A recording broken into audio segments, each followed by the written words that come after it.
I'm C. Anderson, and I'm here with Jeannie Marie, and I'm an author and the author of this book, Faith to Move Mountains, and we're going to be talking about that. Today we're talking about what it's like to live as a TCK, or a third culture kid. And I'm just really excited to have Jeannie Marie on the call with me today. It's great to be together. We've just been getting to know each other. Jeannie, why don't you introduce yourself as well? Yeah, hi everybody. It's good to be with you. I'm Jeannie Marie, and I am the author of Across the Streets and Around the World, Following Jesus to the Nations in Your Neighborhood and Beyond. And I'm also a strategist for an international company, and we've lived in India. And yeah, more about that later. But yeah, I'm so happy to be with you and have a great conversation. Yeah, and we also just want to talk about our books, but before that, we really want to talk a little bit more about what it means to be a third culture kid. And that's a new term for a lot of people, third culture kid. It means those who grow up in other cultures, who they're not fully, they're part of their own culture that they came from. Like for me, I'm an American. My passport says I'm an American, but I grew up in West Africa. That's kind of that's where I was born. That's the country I would say my roots are in, or in Nigeria, in Liberia, and Ghana. But then I work in Asia. So we have all these different multiple cultures going on in our identity and who we are. And we're going to just share a little bit more about that and some stories and things about that today, and just have a chat together. So Jeannie's got her coffee, I've got mine, and we're gonna we're gonna just share about that. So Jeannie, why don't you tell me first, what was it like for you growing up as a third culture kid, or a TCK? Yeah, so I grew up in the Philippines, and I love the idea of third culture kids because anybody who's like in the military or who's moved overseas, even for the gospel, like we know each other. Like when C. Anderson and I met, it's like we have this third culture up here, right? Together, we just know each other. And yes, exactly. So for me, I actually grew up, my early years were in an actual tribe, living on the edge of a mountain. And we lived in 2 one-room bamboo huts, with pigs and chickens running underneath. And I had a monkey for a pet. And yeah, Really? my mom said that I was toilet trained in an outhouse, and I took baths in a plastic tub. And so, yeah. And then when we were 6, when I was 6, we moved to the big city in Manila. So then I grew up in the big city, going to an international school. And yeah. Yeah. Wow. What about you? Was that similar, or were you tribal? In fact, I didn't know that you had a monkey for a pet. I also had a monkey for a pet. So funny. And I loved growing up overseas. I mean, there were hard times, and we can talk about those in a minute, but I loved, the adventure. I have really fond memories of that part of my childhood, and especially about pets. Pets are a big deal in kids' lives. And Yeah. one of the stories I love to tell about being a TCK and growing up on the field was, when I was about first grade, I guess it was, my dad, he decided that he would give me a pet for my birthday. And he started giving me these hints of what it was going to be. And he had bought a gray turtle dove that he was going to give me as a pet, right? Okay. And so he started giving me these hints, that I could start looking forward to it. It's gray and it can fly. And I don't remember what the exact hints were, but he gave me these hints. And then as he was doing that, the turtle dove died. And so, so he went out and he tried to figure out what he could find to give me. And he found this African gray parrot, the red-tailed African gray.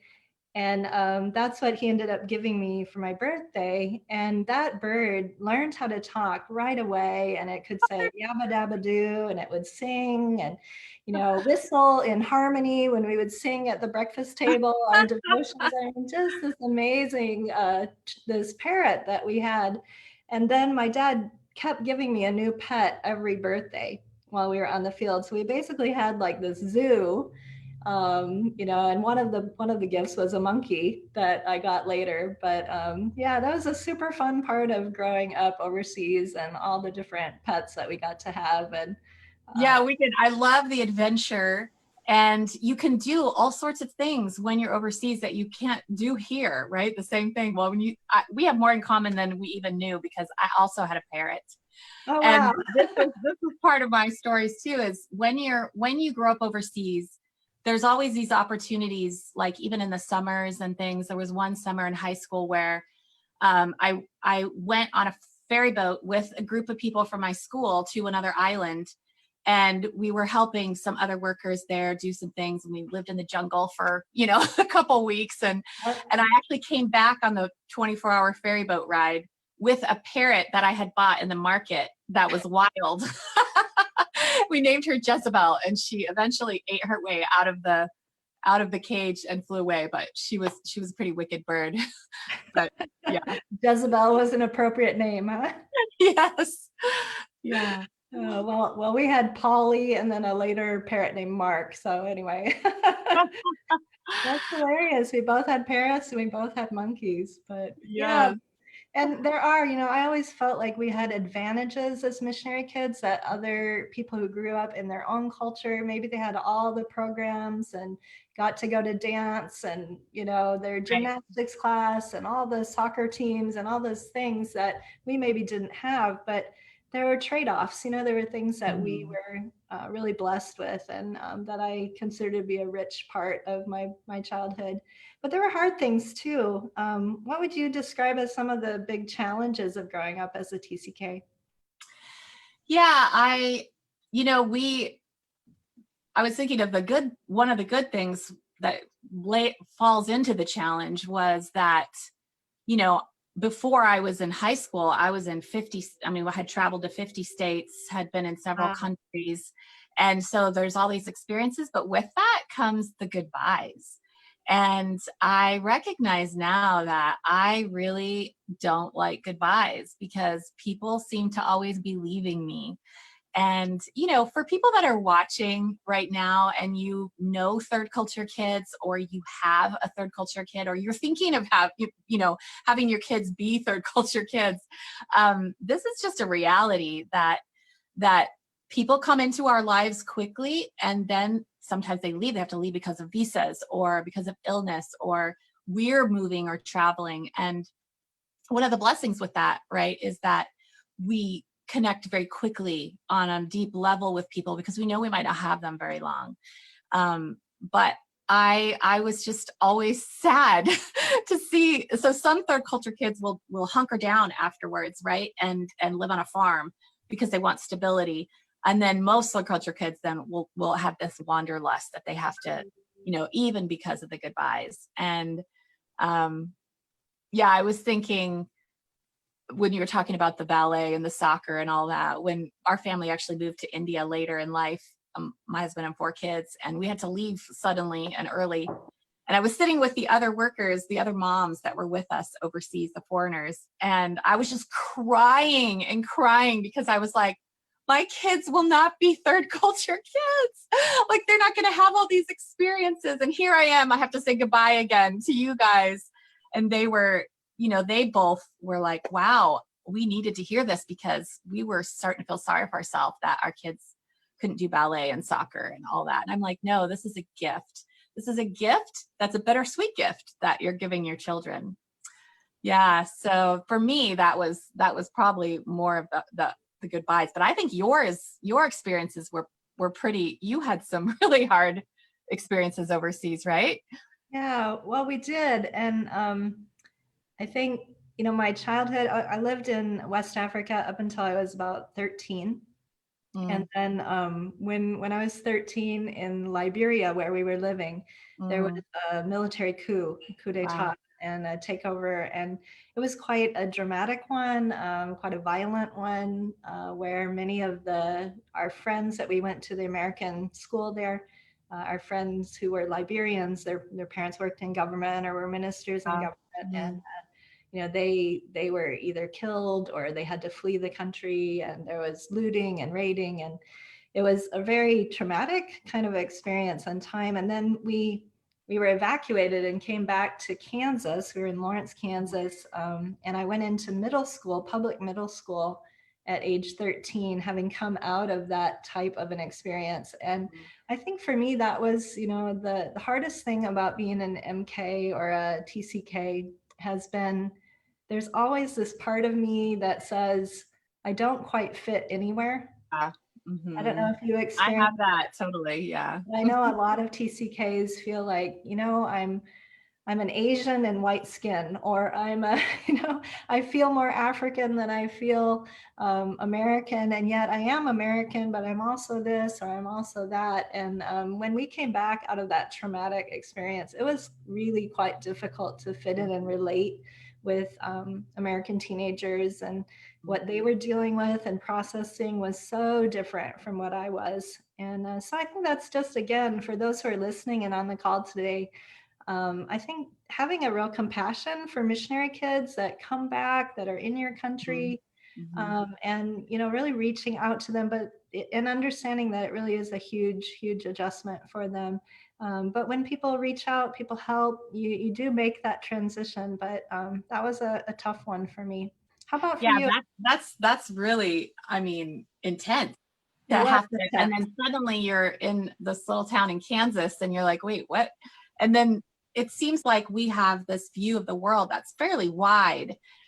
And then you're just put into this other place where people don't understand, and I do introduce myself sometimes as, I'm Jeannie and I'm brown on the inside so that they can understand a little bit more, that they may see me like this, but I grew up till I was 18, in an Asian country.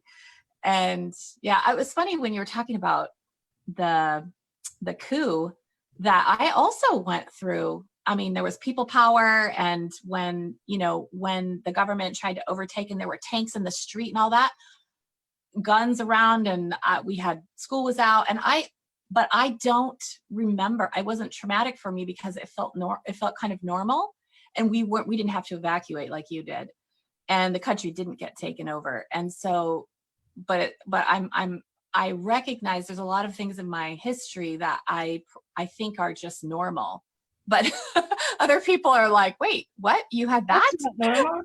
Yeah. And That's I can actually relate to that as well, because I remember before the coup that took place that was so violent and that required an evacuation, there were several other prior coups to that.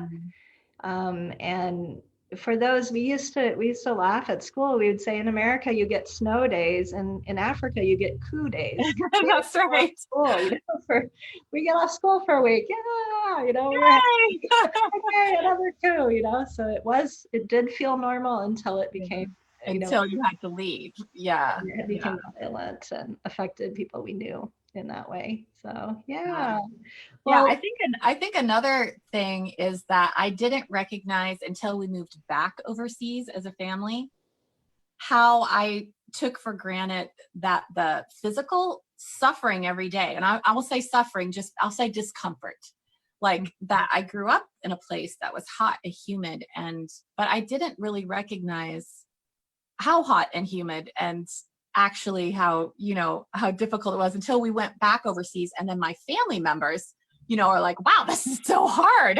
And I'm like, well, I don't know, this is kind of like what happens when you move over. This is kind of how it should be right, you know right, but sure. yeah. Yeah, that's so true. And just things that are normal for TCKs and become kind of second nature to you are not necessarily, yeah, what's natural to you is not natural to others, and vice versa. Right. So Yeah. you see the reverse, because when we come back to our home countries, then suddenly things that are normal for everybody else are really weird for us, or we've got to adjust to. Or I remember even with my kids coming back into Minnesota and to the US, when we would be on furloughs, and some of the idioms that they didn't understand, or everyone already had bank accounts and knew what an ATM was. Our kids had never used those, or all those kinds of things. So the both directions it goes, really, doesn't it? And I would Oh, say too, sure. you've got that both directions of, I don't fit in. I'm different. I want to be different. I am different. Yeah, I I'm want to be unique. different. I'm special. And me. And then you also have that, oh, I'm really different. Maybe I don't even want to tell anybody I'm a TCK or that I grew up overseas. I don't know if you ever experienced that, but I know our kids have, and I did at times. Like, it's just too long a story when somebody asks me, where are Where you are you from? from? Where are you from? I can choose lots of different answers for that.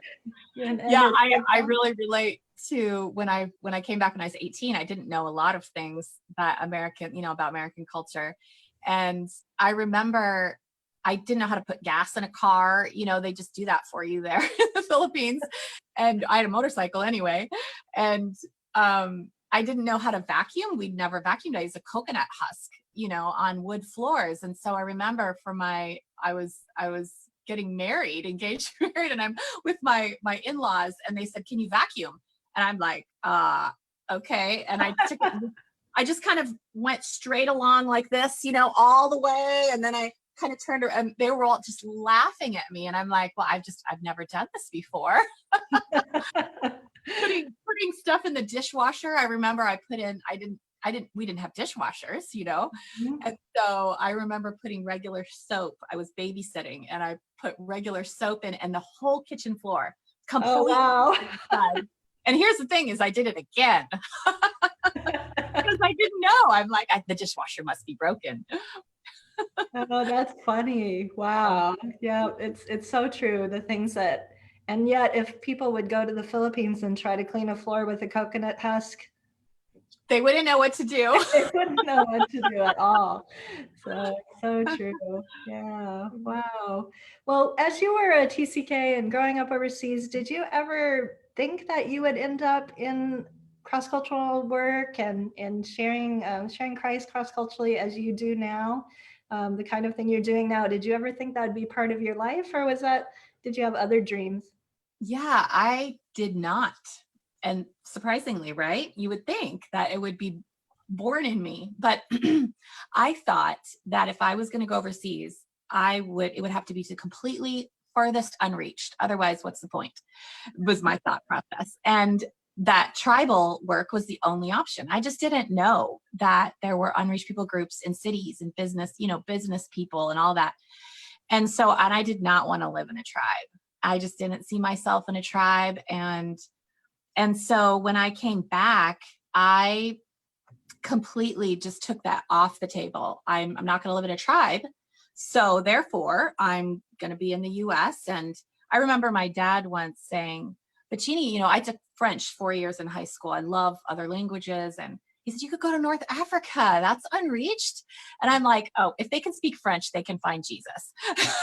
Like I was so arrogant and so just was thinking I didn't have a wide view of the options of how, you could live as a business person, even a city overseas. And yeah, so it was not in the cards. And even when I got married, my husband said, I know you people, you're going to want to live overseas. And I'm not made for that. That's not what I feel like God's laid on my heart. Like, I'm never moving overseas. If you marry me, you need to know that. And I said, that's fine. I don't want to live in a tribe. Yeah. Wow. So what about you? Did you have a similar, I think we had kind of similar thoughts, right? But in a different way. Yeah, and I was just thinking, I mean, it's I think typical that most kids as they grow up don't necessarily want to follow in their parents' footsteps either. So I think though I honored and respected my parents, admired them greatly, I wanted to be my own person. I had my own ideas, but I think for me, the evacuation and that entry into American life as a teenager definitely affected me, seeing the difficulty and the suffering that can be there, especially in working in the frontiers. And I actually made a kind of like what I now recognize to be an inner vow that I will never live in a place that isn't safe. And that Wow. was kind of part of what I decided as a young person coming out of that traumatic situation. And so I pursued, I was good in academics. I pursued a, degree in literature, and I wanted to be maybe a teacher or something, and probably in a university, or that was kind of what I was going after. I really wanted to be a Rhodes Scholar. And so I was heading down that kind of a path until God really interrupted me using what you referred to earlier, this kind of wanderlust that can be there for people who are TCKs, where you get bored with one culture. And so a couple years into college, I was like, I really miss travel. I've never been to Asia. I'd love to go sometime. Why don't I go and let it be a missions trip? Because then, maybe I could get people to sponsor me and I can go and have a summer overseas. So really wonderful motivations, right? But God even uses our imperfect motivations to lead us down the path that He has for us. And I actually went to Singapore and Thailand on that trip. And as I was there and was encountering as an adult, I'd been there as a kid, but encountering as an adult that there are truly so many millions who have never heard. And meeting and talking to people who had no idea who Jesus was, really had never heard the gospel, it changed me. And God spoke to me during that time to renounce or get rid of that vow I'd made and say, Lord, I'm willing to go anywhere you want to send me. And so that was kind of how He worked in my life. And I came back and decided, okay, I think the Lord's calling me to work among the unreached, and to go to those who never had a chance to hear, and change my major, and headed down a path to cross-cultural work. So how about you? Wow. Yeah. Well, I kind of wish that had been my story a little earlier, right?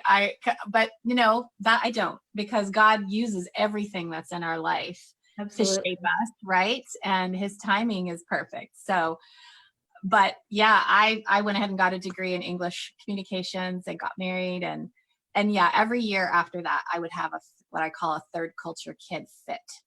And I would just, I want to be, I got to get out of here. Like, and my husband would be like, I knew this was going to happen. But we had a small group, and we traveled a lot together, and we just inside the States.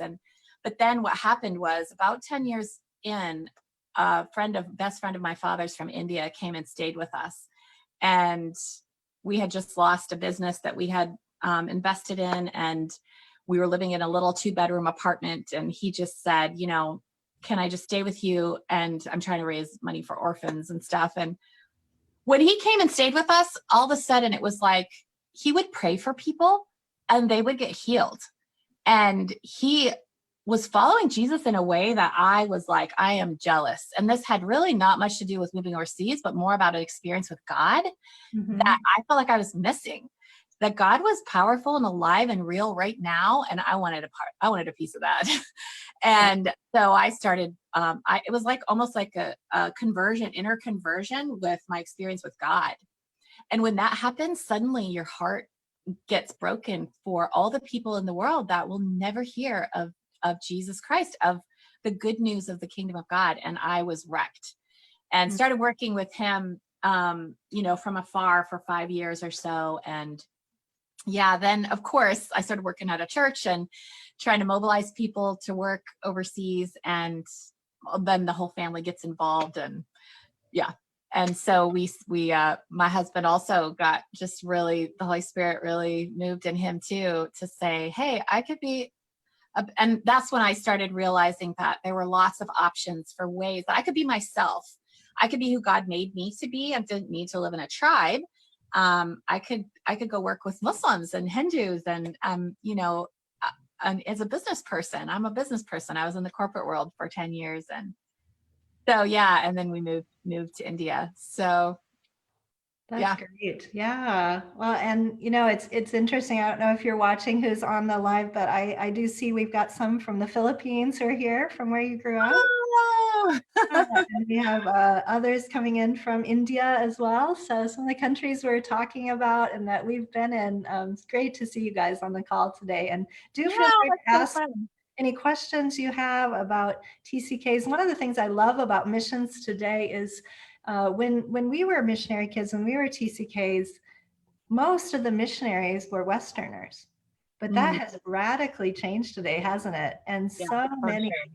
people from India, people from the Philippines, people from Nepal, you name it, from Africa are going out in missions, and we have this era of missions of people from every culture going to every culture. And I just think that's so exciting. That's part of my passion and heart, is to help equip people who are going cross-culturally from what we call the global south, which is people who are from Latin America, people are from Asia, Africa, and from non-Western communities. And they are becoming the majority of the missionaries today, of those who are working cross-culturally and reaching these unreached people. So it's great to see some of you guys on the call. Yep, I see someone from Malaysia as well today.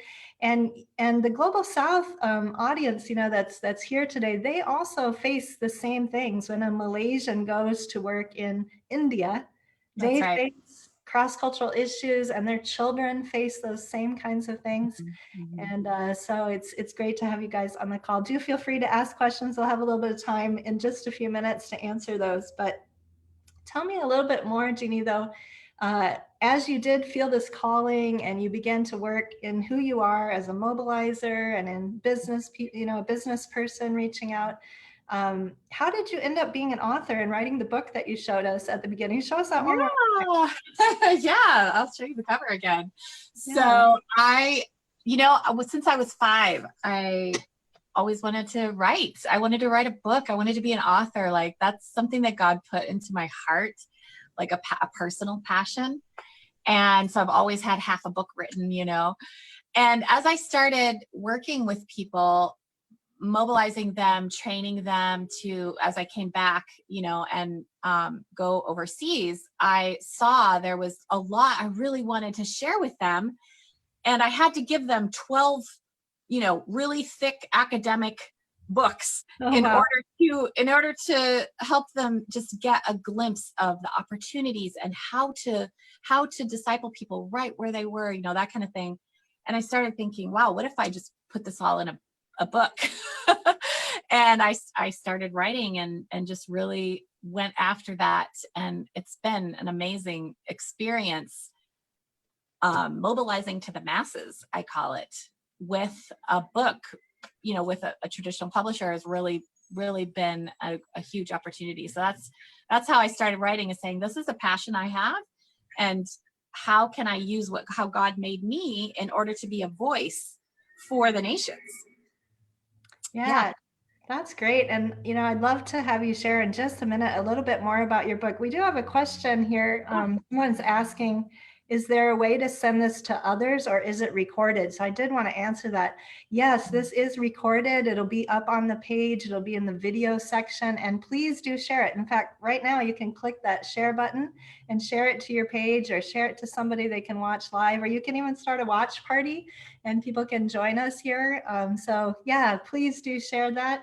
And Sharon is asking the name of the book. So I'm going to put your book up on so people can see where to order it. But go ahead and tell us a little bit more about your book, Jeannie. Yeah, and then we'll definitely talk about yours too. Yeah, sure. But yeah, so you're gonna put that up. Yep. Yeah, so it is it helps people. What I saw too was that people would go overseas and they were not discipling people first here, right across the street, like right where they are. And also, my publisher, Thomas Nelson, really wanted to acquire the book because they saw that refugees and international students and people from unreached countries were moving to our country, to the US, to Canada, to UK, really moving all over the world where the gospel is. And she wanted my acquisitions editor wanted to help train people. And so it really is a step-by-step, really practical, with lots of stories, easy to read, not a heavy academic brick book, that will walk someone right from finding international friends right where you live, just ordinary people. Like, how do I make an international friend that's Hindu, Buddhist, Muslim, or Chinese background, secular background? And then how do I enter their culture well? Like, what are some tips on how I can be gracious with them and build bridges? And then how do I ask them to read the Bible with me and practice here and make disciples and offer Jesus in a winsome way? And then the book goes into this middle section where I know people are saying, okay, now what's beyond? What about short-term trips? And what about this whole missional intelligence? I coined this new term, MQ, missional intelligence. Like, let's be wise and spiritually strategic, right, about what we're doing. And then the last part of the book, 4 chapters, is really for people wrestling with, okay, now I'm practicing here. I've got friends that I'm reaching out to here. God, would you have me move to the ends of the earth? And that's not for everyone, but it is for a few that God puts on their place. And that's whether you're in the global South or living in Western countries, the same thing.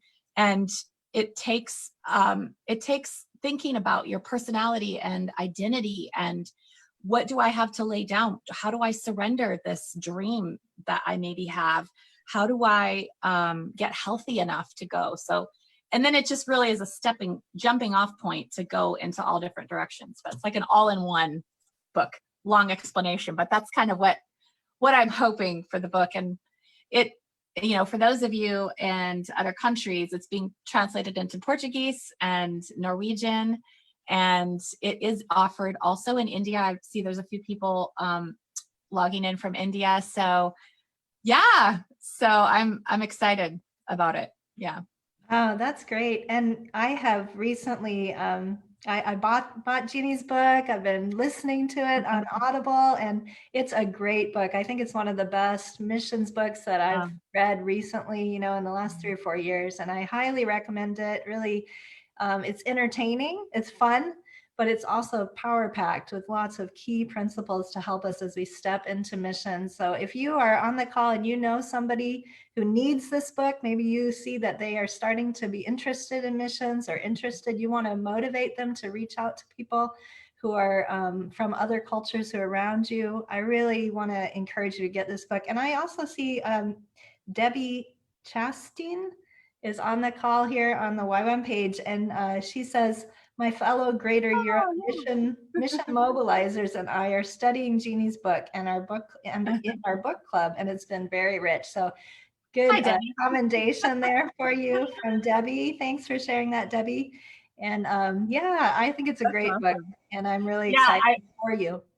Yeah, I also, it's funny how when God lets you use a passion that he's already put in you, because all of you are like this too. You all can have a voice in different areas, right? Mm-hmm. We're just ordinary people that put ourselves in God's hands and said, we want to follow you. And he is the one who says, okay, here's how you can be a voice. Here's how, but with this book, it really has opened up a way for me to mobilize in lots of different ways too. So I have a website, acrossthestreetandaroundtheworld.com, that there's just a lot of free resources on there for people and different things, global challenges you can do with your whole church or your family, a Grow to Go test where you can assess yourself, 50 questions, all free, a quiz, free chapters, things like that. So check that out too. If I see a lot of third culture kids on this chat, and I just want to say, yeah, we're with you. We see you. And you probably want other people to understand you, right? So yeah, go check that website out, and there may be some tools to help you kind of help other people understand you too and your passion. That's great. And what was the website again? Just tell us one more time. Across the street and aroundtheworld.com. Across the street. Yeah, it's attached to my Jeannie Marie, my Jeannie-Marie.com, but it's easier to remember. Across the street and aroundtheworld.com. There you go. That's great. Well, these are really fun resources. I've tried some of them out as well and enjoyed those.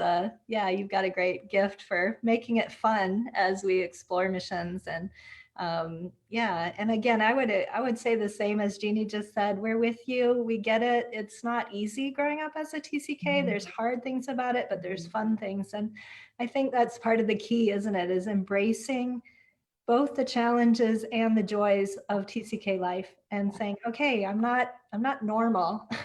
Our kids would also always say, we're a weird family. Okay, so we're weird, but it's okay. We're all a little strange, but that's who we are. And so God can use that too. And God has used that. I think both Jeannie and I would testify or would say, it's been amazing to watch how God has walked with us in this journey of adjustment, of figuring out who we are, of figuring out what his unique call is on our lives. And then how that's led us into even expanding our influence and who we're able to minister to and help through our writing. But yeah, I'd love to share a little bit about the book that I wrote too and how that Yeah, journey. I really want to say, yes, you wrote a book also. So tell us about your book, because I loved reading it, because it actually is a wide faith building, like, let's believe God for big things, right? So yeah, tell us about that. Yeah, sure. Well, my book is called Faith to Move Mountains, and I wrote it with a co-author, with Kevin Sutter. And it was like most of the things that in my life that I do, I have a habit that I started maybe 15 years ago. Every year at the beginning of the year, I ask God, what's one thing that you want me to do this year that I can really prioritize? And I know it's something you've spoken. And then I'm going to do a lot of other things. And, but I know that that's one thing you really want me to do. And I just listened to God. And one year, quite a few years back, he spoke to me about this book. And he said, I want you to write a devotional book about faith. And I want you to write it with Kevin. And so he, at that time, we were working as leaders in South Asia, had many different church planners, national church planners that were working with us. And I could just see that as we engage with the unreached, as we work with them, whether that's at home or abroad, we hit obstacles. We hit, these blockages where we're not seeing quite what we hope for, and maybe we started with great vision and passion, but then it's that kind of messy middle where, Lord, is it really going to happen? And, the Lord said, faith comes by hearing and hearing by the word of God. So I just really had this heart to get people back into the word of God related to the calling for missions, and to create this devotional to inspire and refocus us back on God is going to do this. It is him. It's his vision. It's his dream. He does big things through ordinary people like us, and he can. So this book will really inspire your faith. If you're kind of struggling to believe him for bigger things, this is a really great book for you. Faith to Move Mountains, Stirring Our Faith to Believe for Movements Among the Unreached. And that's available on Amazon.com. There's links to it also on my two websites, DMMS, frontiermissions.com, and missionarylife.org. So, and yeah, it was just a God thing, really, that became a book. We had several thousand copies. We had to reprint in India. It first was produced for our Indian staff and Nepali. It's now in Chinese, it's in Portuguese, Wow. in Hindi. And it's being translated to Spanish and French. So anyway, it's got, if you want it in another language, you can write to me and we'd be happy to get that to you. But yeah, I wasn't like you. I didn't grow up wanting to be an author. I thought I'd more interpret books and do literature, Yeah. that kind of side of things. But it's been really fun to see how God has used both the book and then the blogs that I write. I write these weekly blogs on disciple making movements and on missionary life, and some of the TCK issues we talk about on the blog as well. So if you're interested in that, you can check that out as well.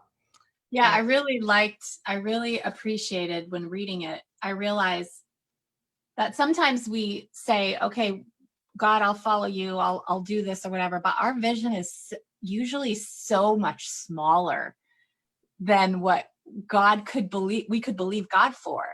And so when I was going through your devotional, I realized that even though, okay, well, I've written a book and moved to India or whatever, like I feel like I need some of your faith. Like you've helped see a movement, in Nepal. And I'm like, wow, I say that I believe that God could do this, but do I really? And so it was really challenging for me to say, what deep down, do I really believe big things that God could do? And so was a faith builder. Oh, I'm so happy to hear that. Yeah. And I believe that so passionately. I think that's one of my personal passions, is to inspire and encourage people in faith that God is the God of the impossible. And that's so been my testimony. As we were talking about this before, Jeannie, I'm just such an ordinary person, though I've had an unusual life. I'm Mm-hmm. a super ordinary, you know, just a normal person. I don't consider myself an expert or extraordinary in any way. And yet when I look at what God's done through my life, I'm in awe at how he loves to use ordinary people to do things that are far beyond what we could ever hope or dream, like it says in the word. And I think this book does really challenge us to believe him for more, and to challenge us that we can believe for the impossible, because he is a God of the impossible. So yeah, well, I really, I really like what you said about, because people would tell me, well, I say, oh, I'm just an ordinary person. They're like, well, you're not ordinary. I'm like, oh, but it's true. I've lived an unusual life. I like that. But I have 4 kids and I wipe the counter down every day because it's dirty, just like everybody else. And I scrapbooked, and, like I am really ordinary too. Like, I don't consider myself like incredibly gifted in a lot of, like expert in things. And so I like that, an unusual life. And I think in many ways, whether you're a third culture kid or not, we all have a background that's somewhat unusual, and God can use that. I think the ordinary part comes with probably some humility, right? Like the humility part of it is like, well, wow, I can't do this, but I guess God could. And I'm willing to do scary things and things that are out of my comfort zone if God's with me. Yeah, that's so true. And I think one of the things that we've been discovering as we've been talking today is just that God does walk with us toward our destiny and toward those purposes that he has in our lives. And, we don't necessarily know where all he's taking us, but if we'll come with that humility and that willingness to say, God, I want to see you do everything you possibly could through me. I'm here. I'm available. Lord, just do what you want to do through me. And if it means going across the street to make friends with someone from another culture that I'm not used to, and experimenting, eating their food or things that I'm not comfortable with, but I'm going to step out and I'm just going to be obedient to you and do what I can today, that God really does do extraordinary things through our lives. And I think both you and I have seen that, but we want more, right? I'm expecting a whole lot more ahead, Yeah. and I'm excited too for those who are on the call and what God is doing through their lives. And good to see you, Vaughn and Tom. Great to have you guys on the call. Does anybody have any questions? If you're watching the call and you have questions, go ahead and put those in the chat. We're streaming to a couple of different channels today. So Jeannie's going to look on her page if there's any questions or comments, and I'm going to look on mine. Yeah, a lot of people on. So hi everybody. You can give us a little care emoji, or I think there's a wow one, or like learning about Facebook Live, right? Like, there you go. Yeah, let's try it. I'll look on my site too. But if you have any questions there, feel free to ask them. Yeah, lots of people just saying thank you for being on and that they like your book and it's a good book. Or we've got a few more coming in. Yeah. Well, we'll keep watching that for another minute or two. Jeannie, do you have any last things you'd like to say? Either a last story you'd like to share, or maybe one that you share in your book that you could share. I know there were some really wonderful stories. I don't want to give away all your stories, but maybe one short one that you share in your story would be fun to hear today. Well, I just remember this is in one of my last chapters that was originally supposed to be the first chapter. But I remember sitting in Algeria on a short trip in the middle of the Sahara Desert.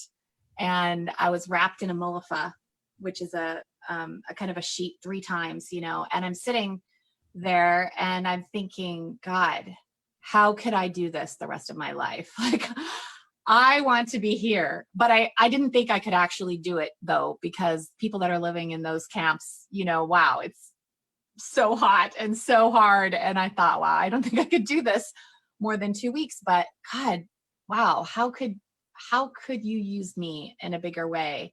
And I remember moving then a couple weeks later, then sitting on my back porch in my suburban American home, looking out on this green manicured lawn, and I could hear the ice cream truck jingling in the background. And I was just like, had this such what I would call apostolic restlessness, really just so restless. Like, God, I don't want to waste my life. And not that just living is wasting it, but I also just, I don't want to just live for vacations and for,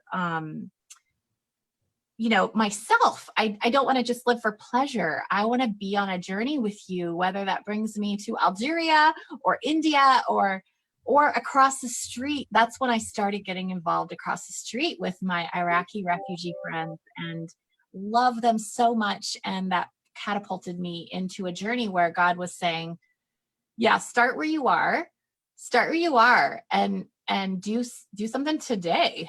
Do something today, tomorrow. Share me, go make a friend. And that was like a journey that got me from what I would say my suburbs to my Sahara, which then ended up being India and then back again, where I don't feel that apostolic restlessness as much anymore, because I feel like I'm walking in the place that God has me and I'm following him in this journey. But yeah, I would just say that for everyone too. Like, I hope that you all feel an apostolic restlessness where you are to Tell be us on what a that journey with means God. a Yeah. little bit more. Jeannie, what do you mean that term, apostolic restlessness? Yeah. Can you unpack that just a little bit more? Yeah, sure. It's kind of like where you're spiritually unsettled and unsatisfied with with the fact that billions of people in the world will not have access to Jesus Christ unless we get involved in what God's already doing, right? Mm. It's the apostolic part of it, where we're going to the ends of the earth. We're going to places where, here, my neighbors, maybe they don't know Jesus, but there's churches on every corner. And so, yes, I'm going to share Jesus here, but beyond 3 billion people, they might never have access to the gospel, to the kingdom of God. And I cannot live with that. Like, that's not right. That's an injustice. And so that bothers me. That makes me want to get involved somehow. Yeah. Yeah.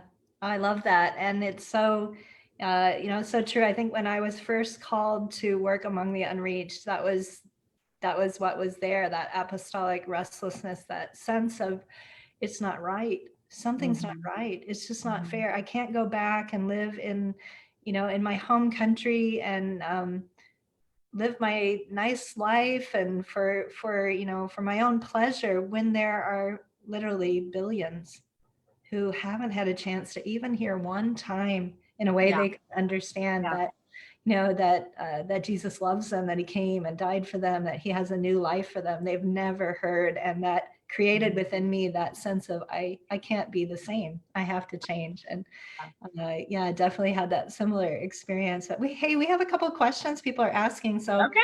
let me read those and let's see if you and I can answer them together. One of the questions is how have you encouraged your kids to see their life stories as a testimony and a richness they now carry with them? Do you want to give that a try? Yeah, actually, my second book that I'm working on is called Raising Kids Who Can Change the World. And so I'm really deep into that, just working with other people, but also my own kids. I have 4 kids. And yeah, we do a lot of things where we do a lot of praying, listening prayer. We're asking God, we're just sitting and asking God, what do you want me to know about this? I want them to have such a close relationship with Jesus that he can speak to them and give them instructions step by step.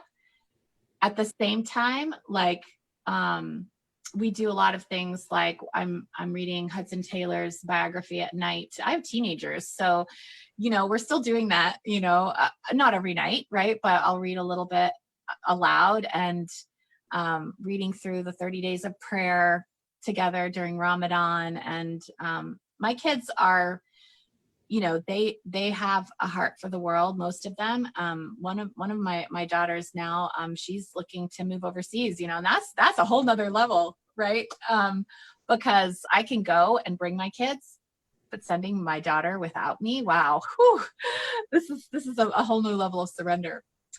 Yeah. So yeah, maybe you have some thoughts on that too. Yeah, sure. Well, that's so true. And we could probably do a whole Facebook Live Yeah. on being a missionary mom who is releasing their kids to go into missions, because I remember saying very similar things. It's a very different thing to take our kids than to send them.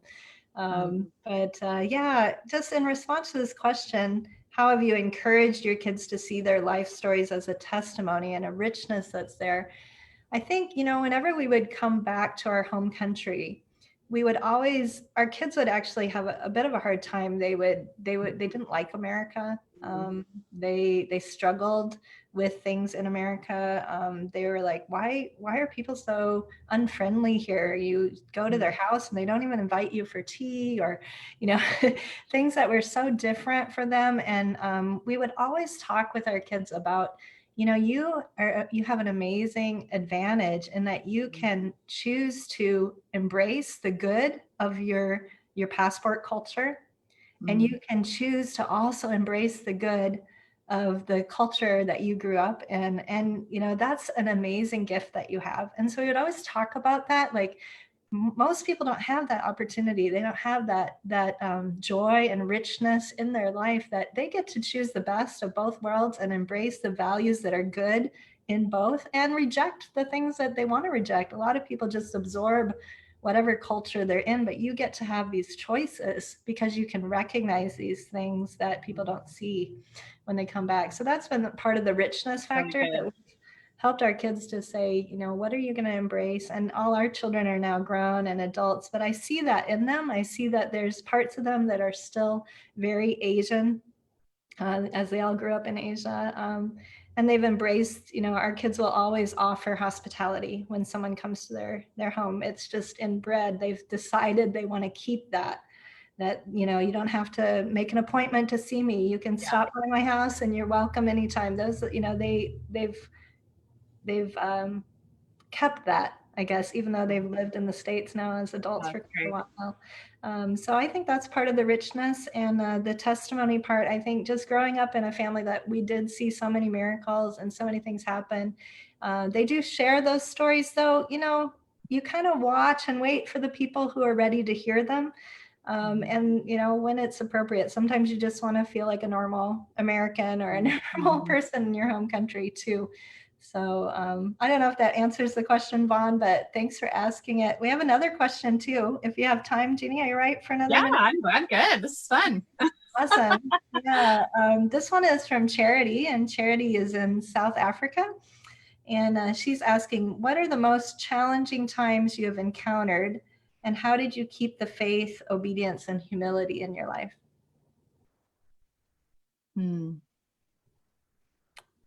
Yeah, for me, I think some of my most challenging times are when my dreams, or I felt like were God's dreams, had to die.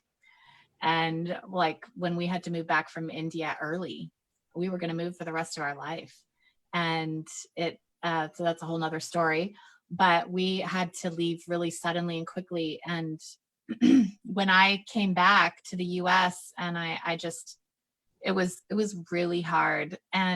But I had already gone through a season of loss before that devastated me, actually, and I had gone into a deep depression. And this was years before, and God had saved me. He saved me, literally. Jesus saved me, resurrected me, and healed me, and helped my dreams to come back to life. And so then when it happened again in India, it was like I knew that I was going to walk through a season of grief and loss, but I also had a very different outlook on it. Like, I had peace inside my soul because I knew that God had delivered me before, he would deliver me again, and that he could resurrect broken dreams, and he could actually even make them better. And I believed that. And so I walked through a season of loss and grief, because yes, we do still have to feel. And then, yeah, again, God again just birthed new dreams out of that. So, yeah. How Wow. about you? Yeah. Yeah. I think, I can identify with your story a bit. And I think, some of the hardest times I've walked through have been, um, there was a time where when we were working in India, one of my closest colleagues was killed in an accident. It's like my right arm had been cut off. And it came right after a time where we had prayed for protection over all of our staff. We'd had a day of intercession and fasting, and then suddenly she was killed. And I had to take her body home to Mizoram, where she was from, and a 24-hour overland trip in India, and it was just very, very hard. And out of that time, I had a lot of questions. I was like, God, why even pray anymore? Why, what? I had some depression, I would think, as well, and deep grief, deep, deep grief. And I think, it really came back to my personal relationship with God, and that I trust him. He's good. I don't understand him all the time, but I trust him. And I know he's bigger than what I can see and what I understand with my heart. And then as I did that, as I kind of surrendered in that time of saying, God, I trust you. I still want to obey you, but I need you because I'm hurting.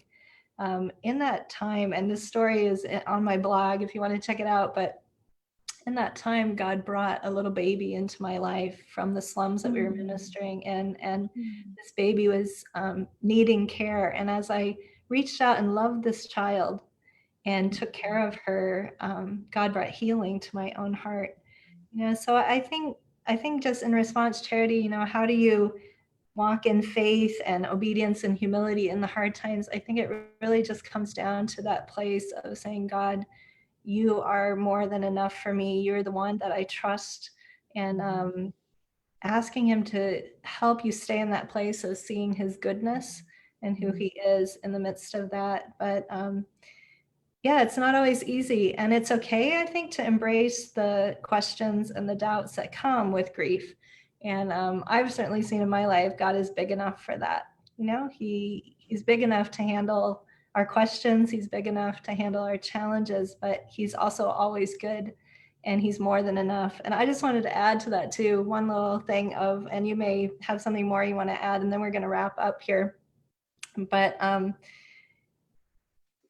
a real doer. You probably have seen that, Jeannie, as we've been preparing for this. I love to be active. I have lots of dreams and ideas, and I'm a doer.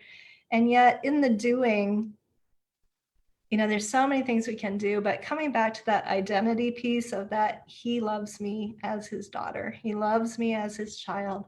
And even if everything was stripped away and I couldn't do any of this anymore, and there have been times, where I've gone through sickness or different things where I couldn't do anything, that his love for me is unchanging. Yeah. And that foundation is really deep. That root's really deep inside of me. He loves me no matter what I do. His love is unconditional. He's always there. He's good, and I can trust him. And I think that's what's given me the courage to continue in some of those hardest times. But we're going to wrap up. Why don't you go ahead and share any last things you have to say to those who are on the call today? Yeah, you can do this. You can do this. Like whatever God puts in front of you, like you can with God, and just encourage you. Yeah, that's it. That's great. Well, I'm going to just put this up again. If you're interested in our books, Faith to Move Mountains, Stirring Our Faith to Believe for Movements Among the Unreached, or Across the Street and Around the World, Following Jesus to the Nations in Your Neighborhood and Beyond, we'd love to share those with you. We'd also love to hear from you. If there's feedback or comments, thanks for those who are on the call today and commented and shared some encouragements with us. That was awesome. And we so have enjoyed this time together. But Jeannie, great to have you on the call. And yeah, we're going to do this again sometime, I think. Yeah, so fun. Yeah, we actually have a webinar coming up in July already. And so watch for some more things that we'll be doing together. yeah, you've got a great disciple making course that we're going to try to launch, and yeah, all kinds of cool stuff coming up. So Awesome. Great. Well, God bless you, and we'll see you around, Jeannie. all right, Yeah, goodbye. take care. Thank Yeah, you so bye. much.